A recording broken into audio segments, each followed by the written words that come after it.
안녕하세요. 자립을 위한 경제 세 번째 시간입니다. 우리 지난주에는 금융에 대해서 알아보았죠. 금융이라 하면 자금의 조달과 운용이라고 하였습니다. 많은 사람들은 자금을 조달하고자 하고요. 또 다른 사람들은 자금을 운용하고자 합니다. 자, 자금의 조달자와 운용자 사이에 그 중앙에서 막강한 파워를 가지고 핵심적 역할을 하는 기관이 있습니다. 어딜까요? 맞습니다. 바로 중앙은행입니다. 이름에서 딱 나타나죠. 중앙에서 이 모든 금융에 대한 시스템을 관장한다 하니 그 파워는 감히 표현할 수 없을 정도입니다. 그래서 오늘부터 몇 주 동안 차시를 나누어서 중앙은행에 대해서 설명을 드리도록 하겠습니다. 자, 오늘은 첫 번째 시간인데요. 중앙은행의 역할에 대해서 설명을 드리도록 하겠습니다. 자, 중앙은행은요, 각국에 다 하나씩 있습니다. 우리나라는요, 한국은행, 중국은 중국인민은행, 일본은 일본은행입니다. 자, 이렇게 대부분의 나라의 이름 앞에, 나라의 이름 뒤에 은행을 붙여서 중앙은행이 탄생되었는데요. 특이하게도요, 유럽은요, 각국의 중앙은행이 있는 국가도 있고, 또는요, 여러 국가가 연합해서 중앙은행이 탄생했습니다. 바로 어딘가요? 유럽 중앙은행 ECB입니다. 자, 제가요, 한국, 중국, 일본, 유럽까지 말씀드렸는데 아직 말씀드리지 않은 국가가 있네요. 세계적으로 경제적 파워가 가장 센 나라 어딘가요? 맞습니다. 바로 미국입니다. 자, 그러면 미국의 중앙은행 이름은 무엇일까요? 미국은행? 아닙니다. 네.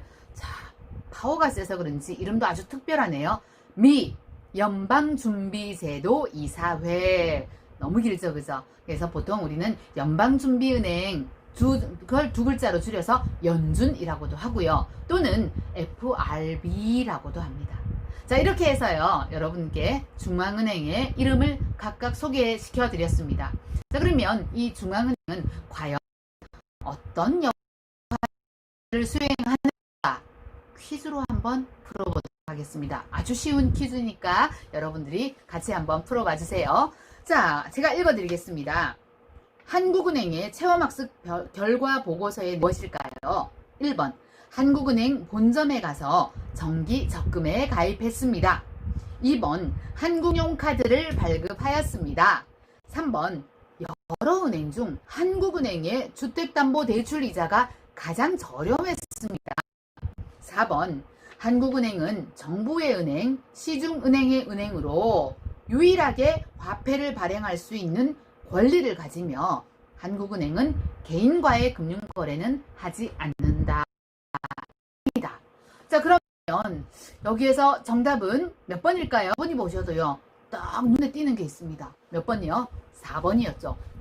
지문이 굉장히 길었습니다. 또요, 1번, 2번, 3번은요, 공통점이 무엇이었냐면 바로 개인과 한국은행이 거래를 한다 였는데 4번은 개인과 한국은행은 거래하지 않는다라고 했습니다. 그러면 누구와 거래해요? 중앙은행과 시중은행과 거래를 한다. 그러면 우리 개인과는 아무 상관이 없을까요? 아닙니다. 자, 지금부터 한국은행의 역할 두 가지를 설명을 드리도록 하겠습니다. 첫 번째 역할은요, 바로 발권력입니다. 유일하게 화폐를 발행할 수 있는 권리를 가지고 있다. 두 번째 역할은 무엇이냐면요, 바로 각 나라의, 각 국가의 경제가 굉장히 위험에 처해 있을 때 돈의 흐름은 원활하지 않다라는 겁니다. 이때 중앙은행이 나서서 최종 대부자 역할을 한다는 것이 바로 두 번째 중요한 역할이 되겠습니다. 이게 무슨 말인지 이해가 잘 안 되시죠? 자, 여러분, 각국의 경제가 안 좋은 상황에 처했다라고 하면 우리는 지금 그것을 경험하고 있죠. 바로 코로나19로 인해서 집콕 생활을 해야만 했습니다. 돈을 쓰러 나갈 수도 없고요. 돈을 벌러 나갈 수도 없었습니다. 급여를 못 받고요. 그리고 많은 사업자들은 사업소득을 가질 수가 없었겠죠. 이런 상황에서 돈이 필요하다라고 하면 우리는 어디로 달려가나요? 바로 은행으로 달려갑니다. 대출 좀 해주십시오.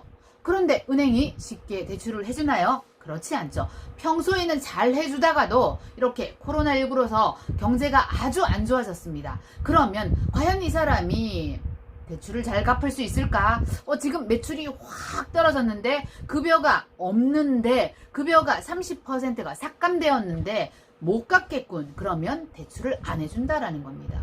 자, 그러면 대출도 안 되고 돈도 못 벌고 그러면 우리는 어떻게 생활해야 되느냐? 이때 바로 금융의 어벤져스 중앙은행이 나서야 되죠.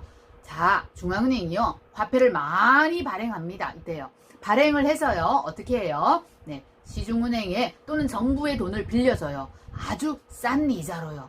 자, 빌려주고 어떻게 하나요? 네, 이 돈으로 지금 자금이 필요한 기업에게, 자금이 필요한 국민들에게 싼 이자로 대출을 해주세요. 이렇게 해서 자금을 공급하게 된다라는 겁니다.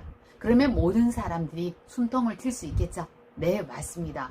자, 그러면 여기서요, 우리가 중앙은행의 발권력에 대해서 조금 더 말씀을 드리겠습니다.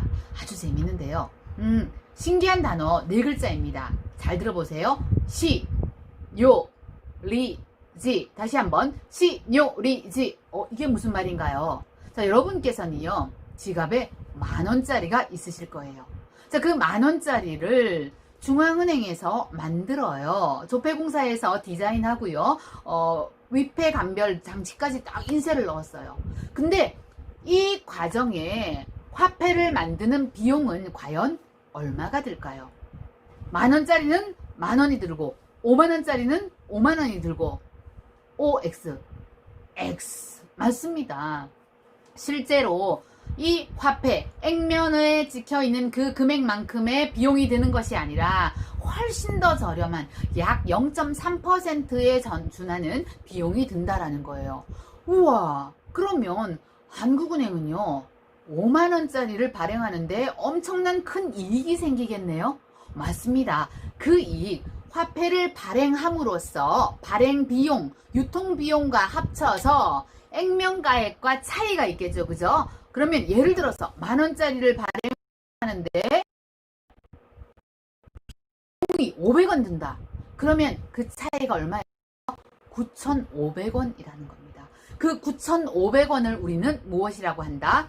시, 요, 리, 지. 다시 한번. 와, 정말 한국은행은요, 이윤이 많은 장사를 하네. 맞습니다. 자, 이 재원은요, 바로 국가의 재원이 되는 것입니다. 그래서 우리 국가가 힘들 때 사용해야겠죠. 네, 좋습니다. 오늘은요, 이렇게 한국은행의 역할 2가지와 신요리지에 대해서 배웠습니다. 자, 그러면 다음 시간에는요, 한국은행의 설립 목표에 대해서 자세히 설명을 드리도록 하겠습니다. 오늘도 저의 설명이 여러분의 자립에 큰 도움이 되셨다면 엄지척 잊지 마시고요. 다음 시간에 뵙겠습니다. 감사합니다.